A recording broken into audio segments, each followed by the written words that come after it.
So I got this puller truck in the shop. Now there's a bit of a story behind this one. It was parked in a machine shed out in the country, and a bunch of stuff got stolen off of it. So we recovered some stuff. The injector intake and stuff we recovered, but there was no fuel pump, no crank trigger, distributor wires, injector lines, none of that was recovered. So I'm piecing it back together. New ignition system here. Transmission cooler was gone, so I had to replace that. All the gauges and switches they stole. So I got a new panel here, just a cheap switch panel, some gauges. Big light here is for oil pressure. But I had to set up this intake with new injector lines. So what I'm doing now, I also rebuilt the barrel valve, just changed the O-rings and lubed it up and stuff because it's been sitting for a while.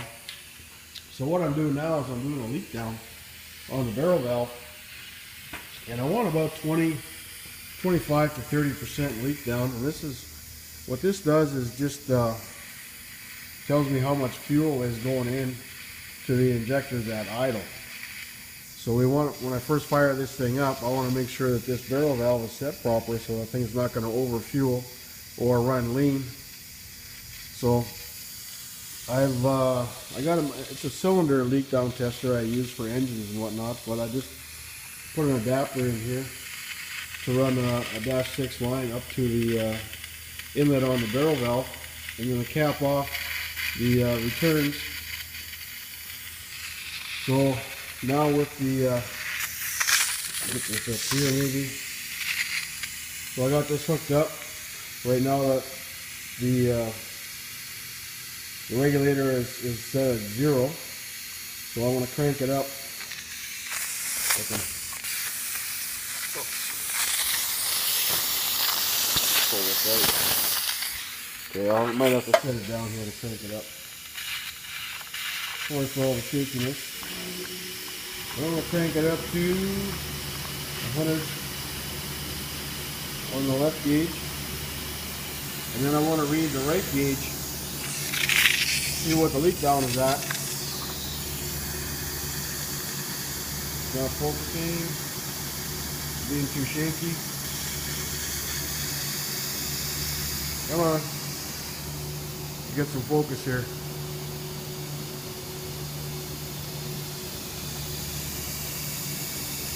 So we're at, looks like about 15%.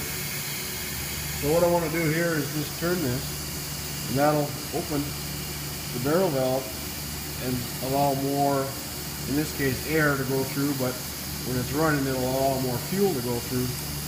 So we just turn this very little bit, and you can see how much, just a quarter turn changes that leak down. So we're going to go up to 25. So we got it set there at 25. And you can see when I open the throttle here, the leak down changes. So I'm just going to snap it shut a few times to make sure we're pretty close. So we're at between 25 and 30.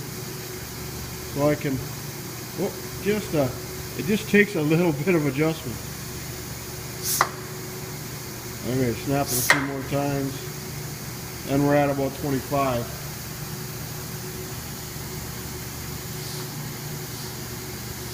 So that is the amount, well, when it's running it would be the amount of fuel leaking past the barrel valve.